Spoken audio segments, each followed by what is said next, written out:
Okay, Jamie, we're going to talk about movies. Okay, great. What is your favorite movie? My favorite movie is kind of a heavy movie. It's called Sophie's Choice with Meryl Streep and Kevin Kline. Okay. It's a movie. It's set in World War II. Meryl Streep plays a Polish woman who has come to America, and she's met a man, Kevin Kline, who has a series of problems of his own, mostly psychological, which she's not 100% aware of.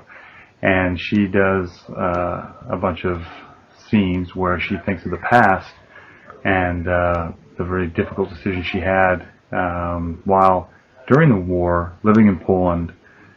She had to decide between two children which one would be murdered by the Nazis and which one wouldn't. And it's obviously the ethical dilemma that she faced, that she had to make an immediate decision on, and affected her for the rest of her life. Okay, It's a fantastic movie. Not the story in itself. Of course, the story is brilliant, but the acting, the fact she speaks Polish, she speaks German, and she speaks English with a Polish accent, which is amazing. A writer who's actually a narrator through the movie as well. His character is great, and then Kevin Kline's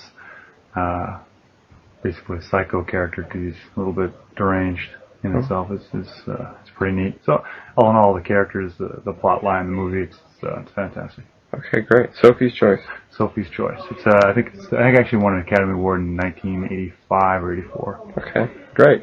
All right, thanks a lot. My pleasure.